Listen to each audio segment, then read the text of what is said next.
നമസ്കാരം. ജന്മഭൂമിയിലേക്ക് സ്വാഗതം. NDA സ്ഥാനാർത്ഥി ജി കൃഷ്ണകുമാറിന്റെ പ്രചാരണത്തിനായി എത്തി BJP തമിഴ്നാട് അധ്യക്ഷൻ കെ അണ്ണാമലൈ. ജയ് വിളിച്ചും പൊന്നാടി അണിയിച്ചും ജില്ലാ നേതാക്കളും പ്രവർത്തകരും അണ്ണാമലയെ സ്വീകരിച്ചു. പൂക്കൾ കൊണ്ട് മനോഹരമായി അലങ്കരിച്ച തുറന്ന വാഹനത്തിലേക്ക് ജി കൃഷ്ണകുമാറിനോടൊപ്പം അണ്ണാമലയും കയറിയതോടെ റോഡ് ഷോയ്ക്ക് തുടക്കമായി. നൂറുകണക്കിന് ഇരുചക്ര വാഹനങ്ങൾ അകമ്പടി സേവിച്ചു. കഴിഞ്ഞ ദിവസം കുണ്ടറ മുളവനയിൽ പ്രചരണത്തിനിടെ കണ്ണിനുണ്ടായ പരിക്ക് വൈകവെക്കാതെയാണ് സ്ഥാനാർത്ഥി കൃഷ്ണകുമാർ റോഡ് ഷോയിൽ പങ്കെടുത്തത്.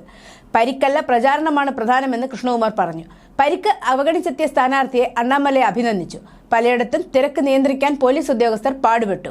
കനത്ത ചൂട് പോലും വകവയ്ക്കാതെയാണ് അണ്ണാമലയെ കണ്ട് അഭിവാദ്യമർപ്പിക്കാൻ സ്ത്രീകളും കുട്ടികളുമടക്കം കാത്തുനിന്നത്. കൊല്ലത്തിന് വണക്കം പറഞ്ഞും തനിക്കരിയിലേക്ക് എത്തിയവരോട് സ്നേഹസംഭാഷണവും അണ്ണാമലൈ നടത്തി. ഉച്ചയ്ക്ക് 1 മണിയോടെ ചിന്നക്കട ബസ് ബേയിലെ ജനസാഗരത്തിലേക്കാണ് റോഡ് ഷോ വന്ന് നിന്നത്. തുടർന്ന് പ്രസംഗിച്ച അണ്ണാമലൈ കൃഷ്ണകുമാറിനെ ഭൂരിപക്ഷത്തോടെ വിജയിപ്പിക്കണമെന്ന അഭ്യർത്ഥനയോടെ സ്നേഹത്തിന് നന്ദി പറഞ്ഞു മടങ്ങി. News desk Janmabhumi.